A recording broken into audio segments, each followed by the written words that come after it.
balik lagi di podcast Belantara. Di episode kali ini kita bakal bahas lagi nih tentang sastra. Tapi kemarin kan sudah sastra, terus filologi. Ada lagi pembahasan yang baru, yaitu linguistik. Tapi linguistiknya beda, kita lihat dari kacamata yang lain. Maka dari itu kita udah ngundang nih seorang narasumber. Kita sambut aja Kak Siti. Halo Kak Rahma. Oke, Kak Rahma. Oke.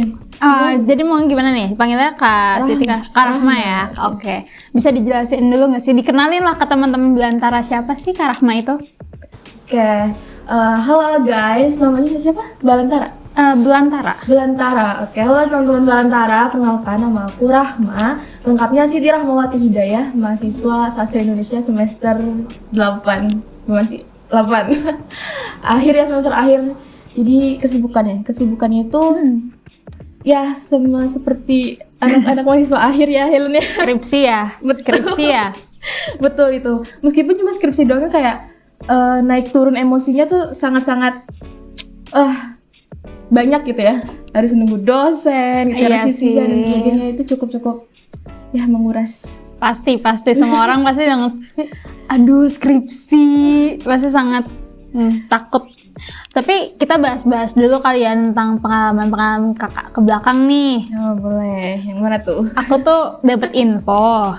Katanya kakak tuh pernah menang menjadi Gold Medal Award Asian Youth Innovation Malaysia Technology Expo. Sama ada satu lagi itu sebagai lolos internal Undip PKM RSH nih, ya kan? Ya betul. Tapi setahu aku, apa tuh? Kayaknya nggak nyambung deh sama sastra. Iya nggak sih? Betul. Terus aku lihat-lihat, kayaknya ini basisnya berarti penelitian ya, dua-duanya? Iya, dua-duanya penelitian. Terus belum ada sangkut pautnya sama sastra, tapi skripsinya psikolinguistik. Agak jauh ya. Agak kemana-mana gitu ya. Kenapa sih akhirnya kita bahas ke skripsinya nih? Kan tadi kakak kita lihat-lihat ada ketertarikan di penelitian, tapi akhirnya ngambilnya ke psikolinguistik.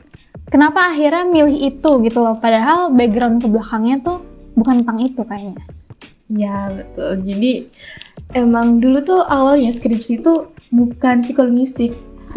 Dulu tuh ngambilnya antropolinguistik. Oke.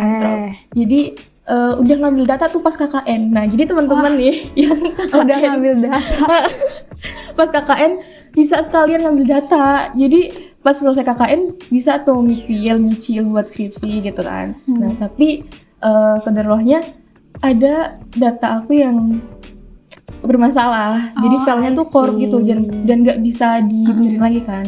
Ya udah akhirnya udahlah gantilah. Nah terus tapi kemana ya, ke fokus mana ya gitu, fokus mana kan.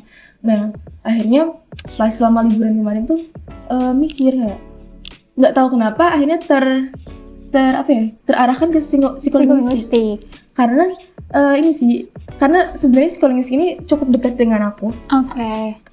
Aku tuh suka baca buku self improvement. Oke. Nah itu kan sangat batin, psikis ya, gitu kan. Itu mental. Bener-bener kayak psikologis banget gitu, dan di sana tuh menemukan buku self improvement yang bener-bener wah ini kok bisa menggugah semangat ya, bisa menjaga psikis aku gitu. Jadi tertarik ya. Iya, akhirnya mikir loh berarti dengan lewat bahasa aja tuh bisa mempengaruhi seseorang sedemikian rupa gitu, bisa sampai mengantarkan orang tuh ke titik yang lebih baik. Itu akhirnya mikir oh ternyata bahasa dan pikiran itu sangat berrelasi gitu ya, sangat beriringan, dan ternyata itu dipelajari di psikolinguistik. Akhirnya nemu deh objek penelitiannya gitu, terus ya masuklah psikolinguistik. Agak sayang sih ya sama yang data-data hilang itu udah sempro sih, udah sampai titik sempro. Udah sempro.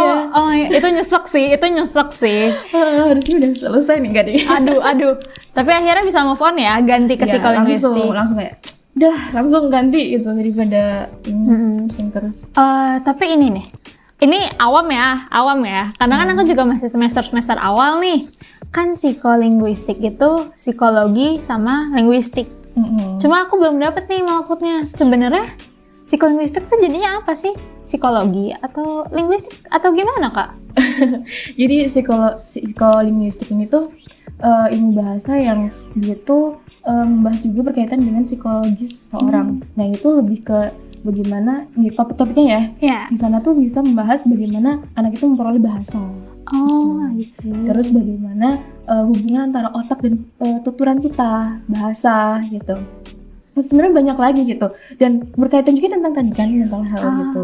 Itu juga sangat berkaitan. Di sana banyak sekali bidang-bidang di psikolinguistik yang jadi bahasan. Jadi kalau misal pemerolehan bahasa itu tuh kita bisa tahu umur sekian sampai sekian harusnya sudah memperoleh berapa kosakata sih gitu. Terus apa aja yang diucapin. Biasanya kalau misal umur 0 sampai 3 atau berapa tahun tuh ya, masih balita, dia tuh kata-kata yang muncul kan biasanya belakang doang kan, kosakata doang, kayak misal minum bilangnya mimi atau gitu kan. Terus susu biasanya bilangnya cucu gitu.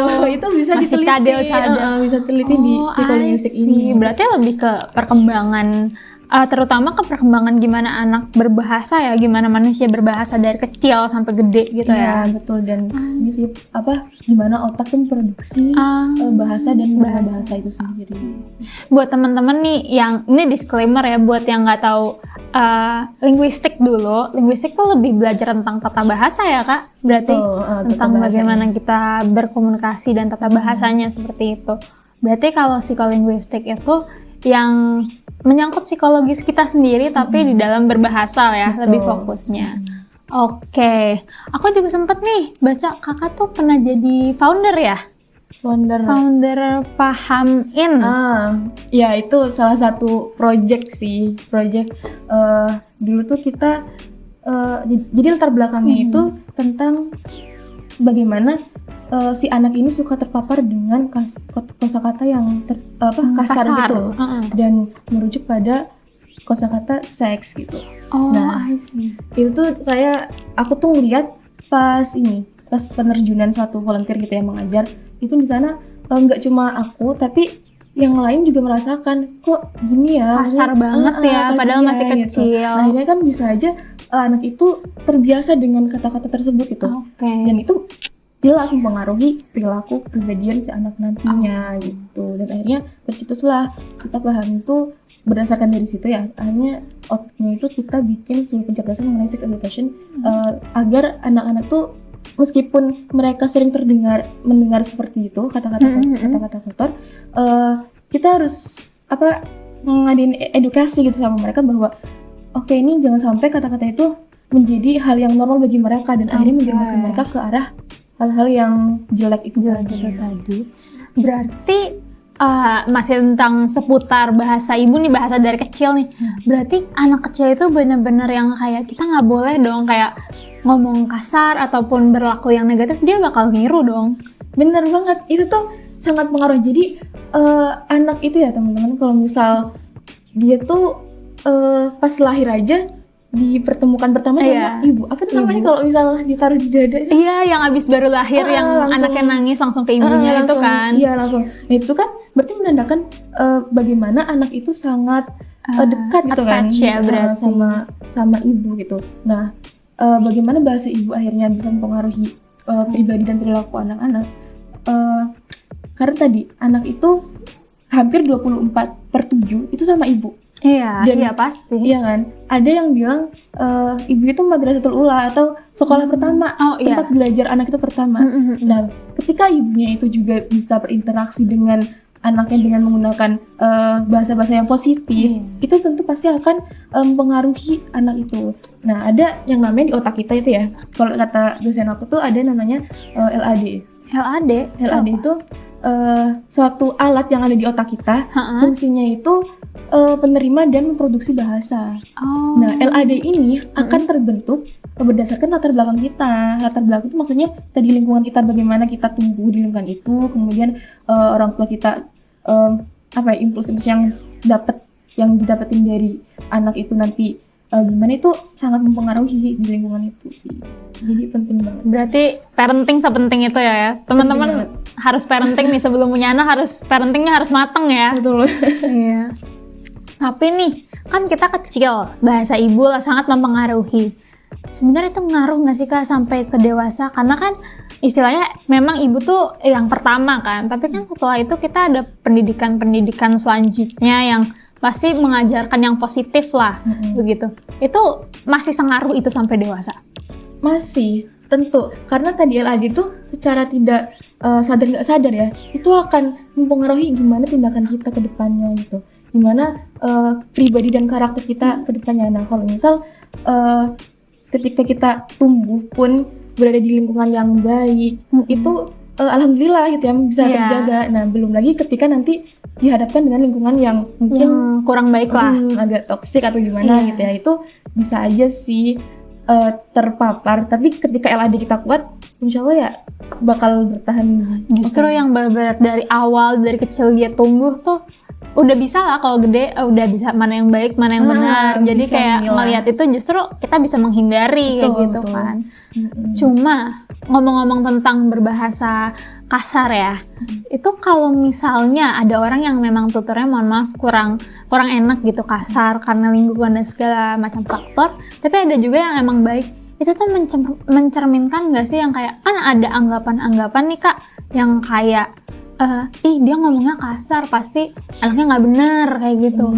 Iya, kalau itu tuh case lain sih sebenarnya. Tapi pada umumnya pasti ketika LAD mereka tuh udah terbangun dengan baik, pasti tuturan yang dikeluarkan pun akan baik gitu. Jadi kalau kayak gitu mungkin ada case lainnya. Mungkin ada masalah apa di tengah-tengah itu, mungkin kita nggak tahu gitu.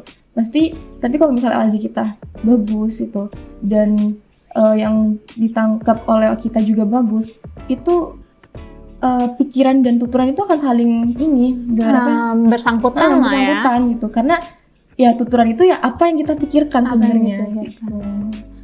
Kalau misalnya nih, kan emang persepsi orang tuh sebenarnya kita nggak bisa begitu otak-atik ya, itu orang tiap orang beda-beda. Tapi kalau ke diri sendiri nih, gimana Kak, kayak apakah kita yang kayak tuturan yang negatif itu mempengaruhi kayak perspektif kita ke diri kita sendiri di luar orang lain, itu ngaruh nggak sih Kak? Ngaruh banget sih tentang diri kita sendiri ya. Iya. Kadang tuh orang tuh kalau misal dia misal memaki kita atau gimana gitu ya, itu kan otomatis kita menyerap kan. Iya pasti. Nah, itu kita tuh harus ada edukasi ke orang-orang yang mungkin tadi memaki kita gitu. Dan pun edukasi ke diri sendiri. Edukasi di sini maksudnya adalah kita ketika di situ, ketika ada di kondisi itu, jangan diam aja, jangan hanya membiarkan gitu. Tapi kita harus memberi edukasi, bentuknya adalah dengan pikiran atau tindakan atau lisan kita bilang ke mereka atau diri kita sendiri. Misal nih, contohnya adalah kita dibully, kamu jelek gitu, kamu jelek. Terus ya kita balas gitu, ya kenapa? Kenapa? Aku jelek, nggak apa-apa. Yang penting aku punya karya-karya yang bagus gitu kan. Karya-karya balas bisa, dengan prestasi gitu. Jadi itu pun akhirnya pembuli itu kan dia akan puas ketika kita merasa sedih, emosi kita terpancing gitu kan. Nah itu cara kita agar menghindari emosi-emosi itu. Dan pun katakan juga pada diri kita sendiri, biar nggak insecure, biar nggak overthinking. Itu penting sih dialog positif sama diri kita sendiri. Berarti itu sebenarnya di luar ke orang lain ya, dengan kita bisa bertutur baik, berbahasa baik yang LAD ya, LAD. Itu dan udah sudah diberikan edukasi itu, saat orang lain nggak oke kita ngatain kita lebih bisa menerima nggak sih baliknya? Akhirnya kayak aku nggak merasa gitu kok, kayak aku nggak merasa gitu, aku nggak tersinggung gitu loh. Bener. Justru kan ada yang memang udah terbiasa dengan kalimat-kalimat kasar gitu, digituin malah ngamuk lagi. Berarti ngaruh ya ke pemahaman diri, ya pengendalian emosi tuh ngaruh ya? Ngaruh banget sih bahasa itu. Gimana kalau misal tentang ini ya, pengenalan emosi.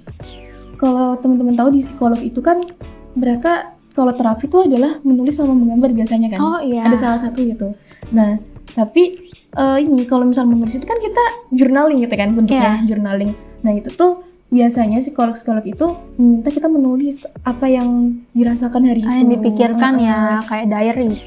Diaries benar. Jadi di situ kan kita bisa berdialog dengan diri kita sendiri kan. Bagaimana apa sih hari ini emosinya tuh kenapa gitu. Terus sedihnya tuh kenapa, senangnya tuh kenapa gitu. Nah kalau misalnya udah terkumpul tuh journalingnya, itu bisa dilihat dalam 1 bulan misal. Dalam 1 bulan itu kita marah tuh berapa kali sih gitu. Iya. Kita marahnya kenapa sih? Kita tuh senangnya Dicatat kenapa? ya berarti. Jadi di situ pun akhirnya dari situ kita bisa melihat gitu emosi kita, grafik emosi kita pun psikolog kita gitu yang bisa melihat langsung gitu.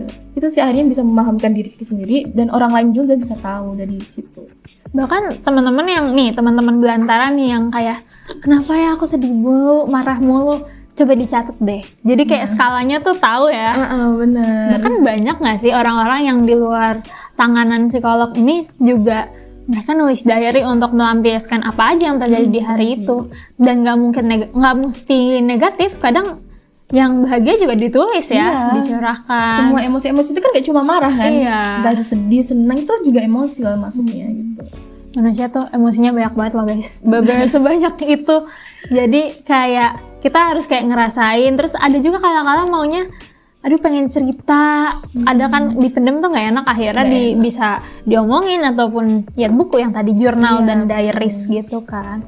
Oh iya, tadi kan ada yang positif nih, kita balik lagi nih. Kalau berbahasa kan tadi mempengaruhi secara bisa buat pengendalian diri, emosi, tapi dia juga bisa nggak sih Kak, kayak karena bahasa emosi kita malah jadi nggak stabil gitu, malah kayak aduh pusing segala macam gitu. Itu bisa nggak sih? Iya. Bisa banget. Itu ya tadi kalau kita terpapar sama kosakata bahasa-bahasa yang jelek, yang apa negative vibes gitu. Nah contohnya kalau kita bermedia sosial itu kan sering biasanya ya sih? Iya, sering banget. Kayak orang-orang tuh nggak penting. Iya, kayak misal komen-komen yang ngedownin kita gitu kan, jadi dimotivasi gitu. Itu seperti tadi ya yang aku bilang, ketika satu buku aja yang self improvement itu yang positif itu bisa mempengaruhi semangat seseorang tuh sedemikian rupa. Bagaimana kalau misal yang muncul adalah kata-kata negatif. Itu malah bikin makin gak enak ya. Sebanyak apa gitu ya dampak yang ada di diri kita gitu kan, yang masuk ke diri kita. Itu sih kayak misal head comment itu ya, media sosial. Bener deh, banyak banget. Semua platform tuh ada, apalagi platform yang udah jadi huruf itu yang tadinya burung, kan orang bak-bakan banget di situ ya. Banget sih. Iya. Tapi oke, kita bahas tentang hate comment yang tadi kakak bilang nih. Hate comment kan berarti sebenarnya kan hate itu perspektif orang beda ya. Ada yang bilang, ada banyak banget nih, aku sering banget lihat kalau lagi nge-scroll gitu, lihat ada orang yang bilang itu tuh bukan hate comment, itu tuh masukan. Sumpah itu kayak aduh. Orang nggak gitu nggak sih ngasih masukan? Kalau menurut kakak nih, dari kakak juga pasti pernah lihat dong hate comment, pasti kan? Iya kan? Itu kayak sebenarnya ada pengaruh apa sih bahasa tentang orang yang di hate comment, yang kena hate comment, sama orang yang melontarkan hate comment? Kayak orang yang hate comment dan melontarkan hate comment itu ya? Iya.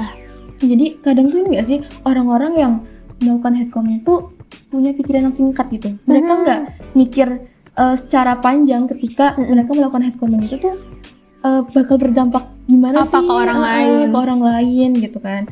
Nah itu tuh ya itu mereka memuaskan emosi mereka doang sebenarnya, dan tanpa berpikir panjang itu. Justru penuh judgement nggak sih Kak? Kayak padahal kan hidup manusia tuh sekompleks itu, kayak yang di layar bukan yang asri bro, kayak ada aja nangis-nangisnya di belakang kan. Nggak cuma bahagia doang ya, nggak senang-senang doang.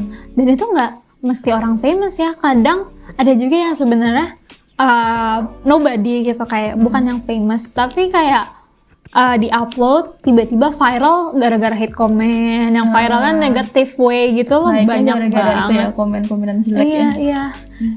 Kalau misalnya kayak influencer yang emang udah sering, secara mereka kan kayak udah lebih terlatih lah ya, karena mereka udah sering, tapi udah kayak ya udahlah itu udah lebih terlatih. Cuman kan orang-orang awam yang kena tuh banyak banget loh kasus-kasus yang akhirnya nggak mau keluar rumah, nggak mau itu. Iya, bener. Jahat banget sumpah. Kayak orang-orang tuh nggak mikirin yang lain gitu loh.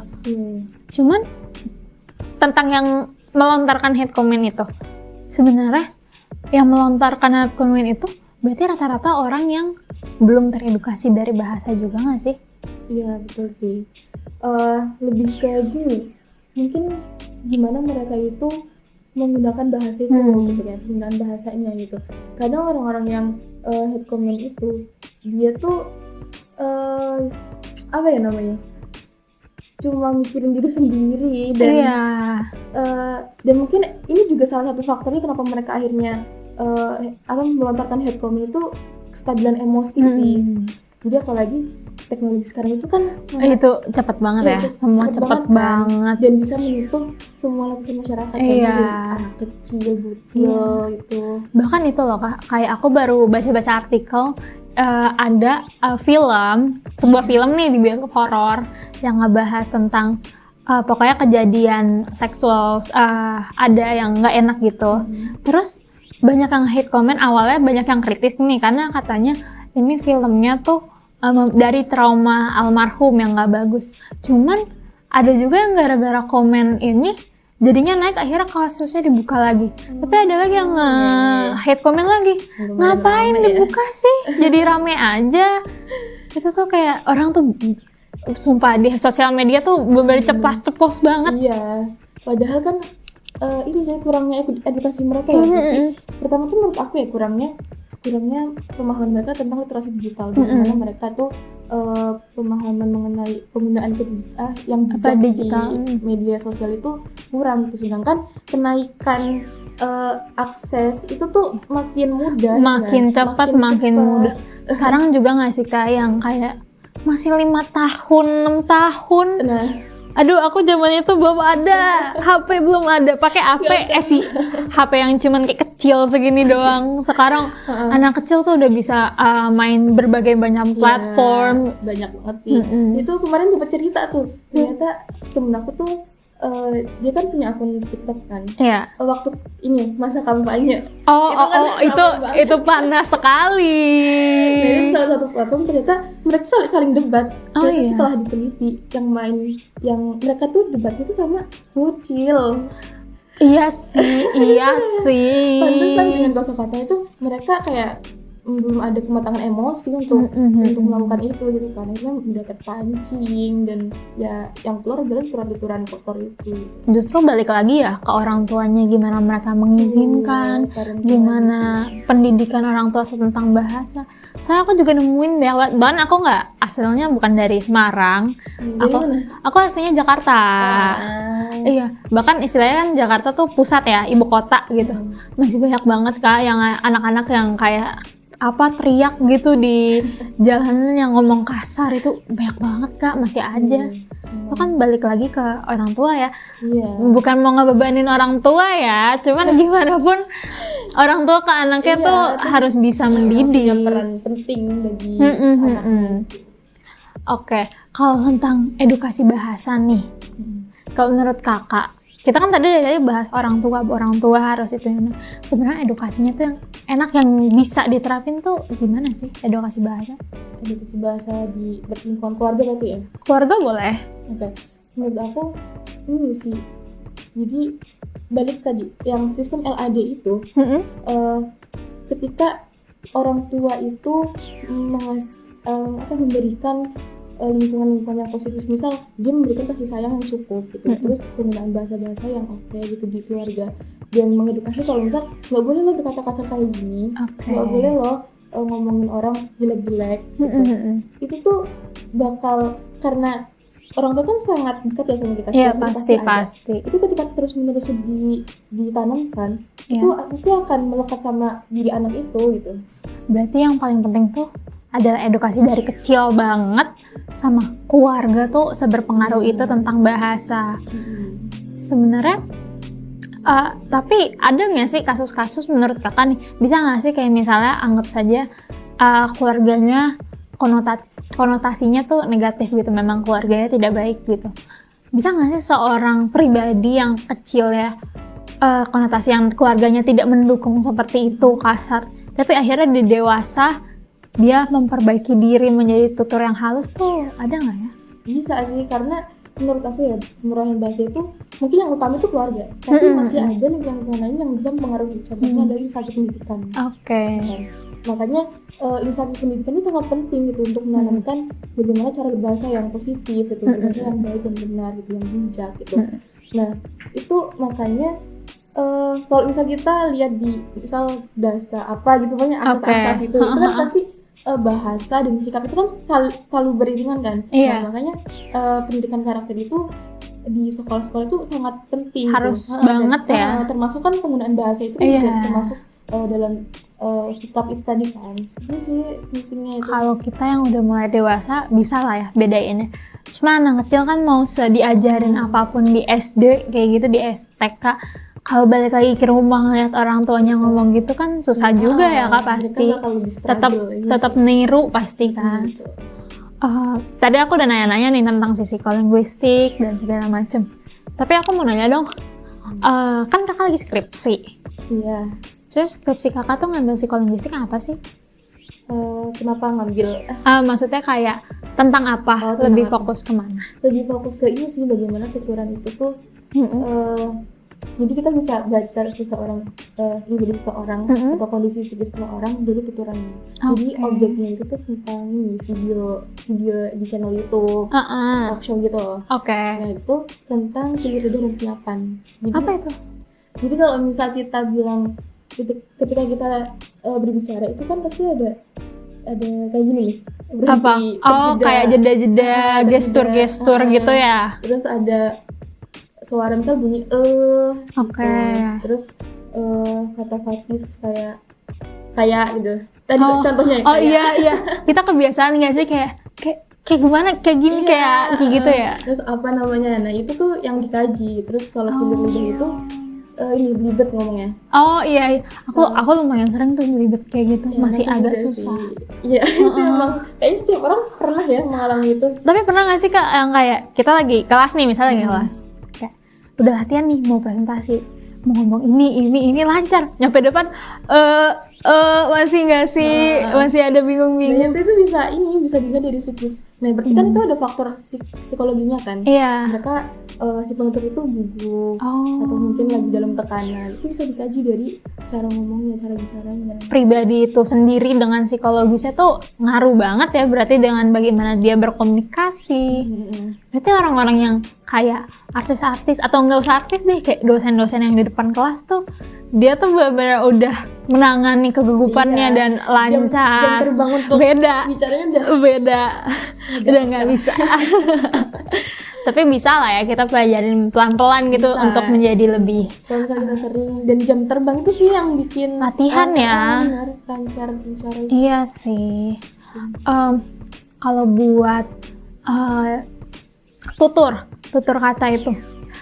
Tapi kalau misalnya ada beberapa orang ya. Aku kayak kita kan manusia tuh nggak pernah selalu positif dong, manusia nggak mungkin yang selalu happy, wah gitu, nggak pernah dong, pasti ada hari-hari di mana sedih, di mana down gitu.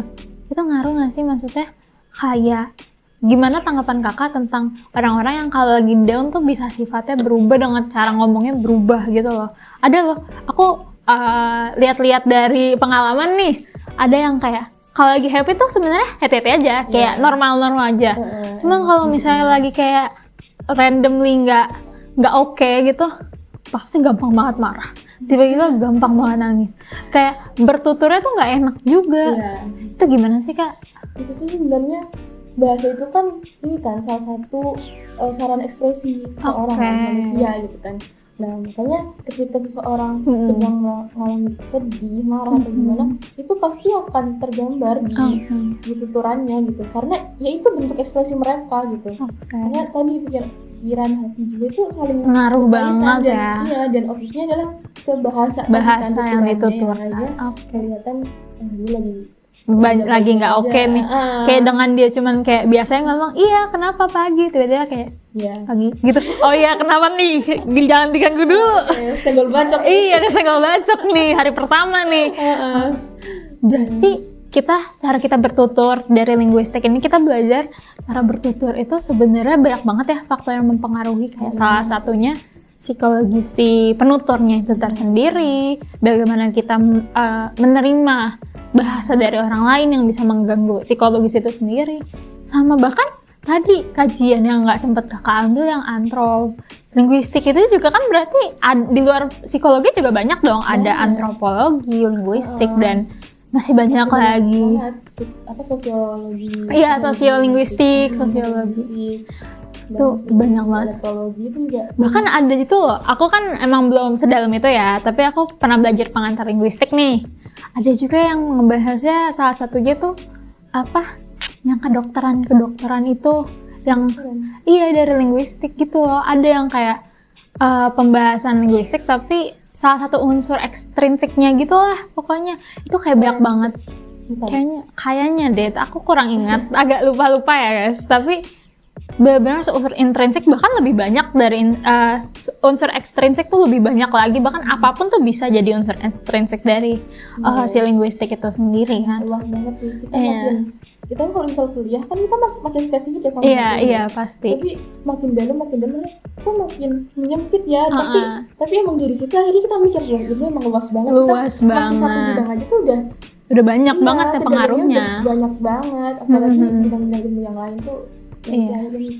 Menyadarkan ini tuh luas banget ya. Makanya teman-teman yang kayak merasa kayak aduh masuk sastra, masuk linguistik, baca buku, belajar ini, kita belajar loh berbahasa, kita belajar ngomong guys, kita belajar kayak gitu-gitu. Dan buat teman-teman juga yang kayak yang udah masuk dan merasa kayak salah jurusan or something, kita tuh ada loh belajar gitu dikit-dikit, antrop, psiko, sosio, kita belajar loh, jangan salah, seru. Justru dapat semuanya ya kak, bisa belajar banyak banget.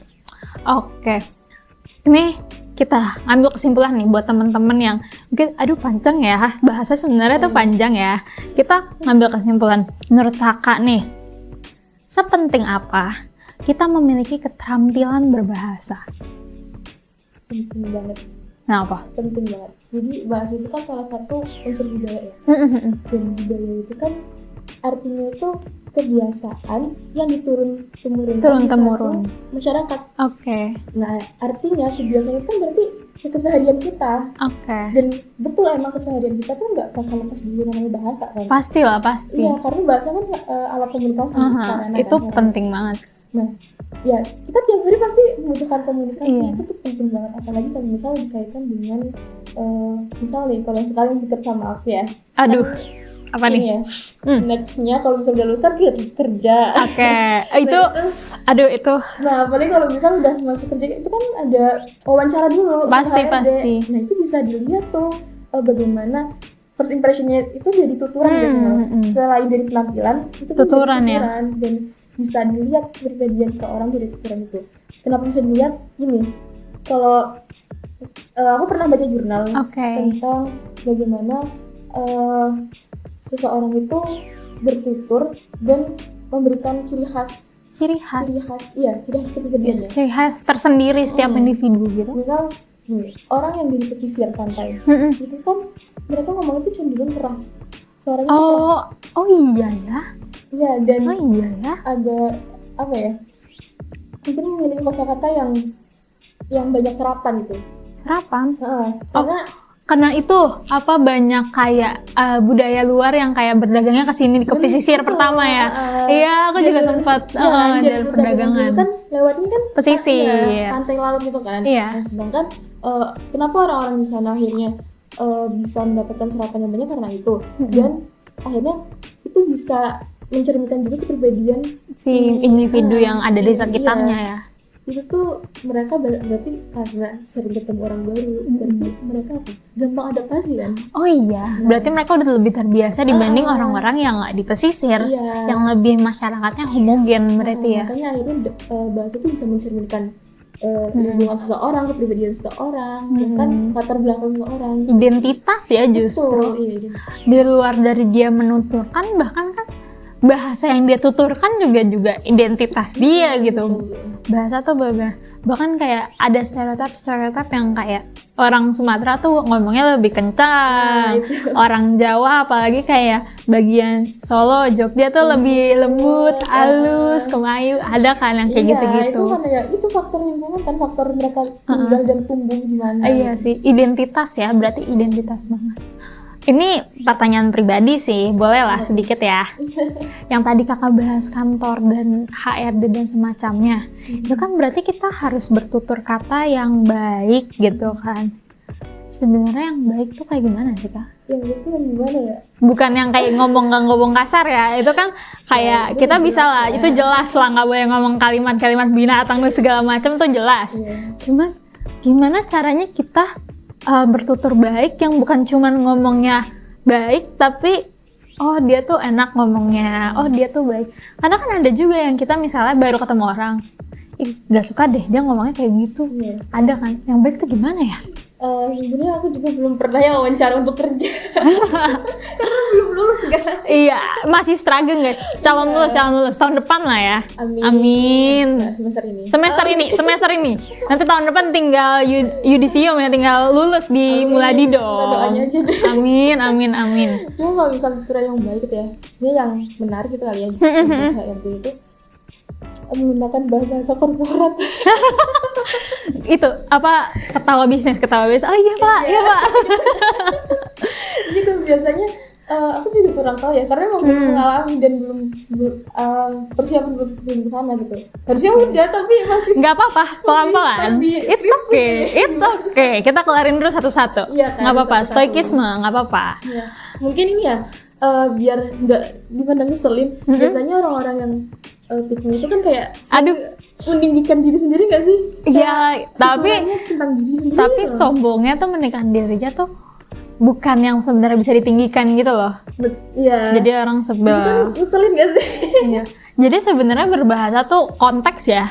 Iya. Kayak kalau oke lah kalau bahasa yang kayak baik sama yang kayak ngomong kasar, yang kayak hewan dan segala macam, kita bisa bedain. Cuman gimana kita berkomunikasi lagi, seperti konteksnya kita lagi di kelas, lagi di temen, atau misalnya lamar kerja atau ke keluarga, itu beda-beda ya berarti. Itu bisa dipelajarin di linguistik guys. Kita masuk dulu linguistik, nanti kita belajar. Apa jadi anak linguistik ya? Belum, aku masih semester 2. Aku banget maba calon adik tingkat aku masuk, ayo. Itu ternyata jauh. Nggak apa-apa kak, justru aku ngeliatnya kayak oh my god, kakaknya udah skripsi. Aku baru semester 2 guys, UAS juga belum. Yang nikmati lah, masa indah. Semester 2. Naik turun. Betul. Dosennya juga naik turun, pelajarannya juga naik turun. It's okay. Oke, nextnya bakal lebih. Semoga ya, semoga. Ya, sumpah takut banget ya ampun. Semangat nih. Kita udah ngobrol-ngobrol nih. Kita udah ngobrol-ngobrol yang kayak tadi banyak banget berat gitu. Yang lebih santai kali ya. Ya, betul. Yang keseharian aja kali ya. Jadi gini, di podcast ini ada sesi tanya jawab, cuman lebih santai. Ini lebih ke pribadi nih, nggak masalah kan? Boleh dong. Tapi biasanya yang mengantarkan pertanyaan-pertanyaan tuh namanya Mas Setio. Siapa tuh? Adalah itu ikon Belantara. Oh, ikon, udah jadi ikon. Iya, ikon Belantara kita tuh Mas Setio sebenarnya. Tapi harus dipanggilnya penuh cinta kak. Gimana? Kita berbahasa manggil Mbak Setio. Oke? Harus punya teknik sendiri. Iya betul. Jadi kita manggil. manggilnya biasa gini, Mas Setio gitu. Baru dia mau masuk.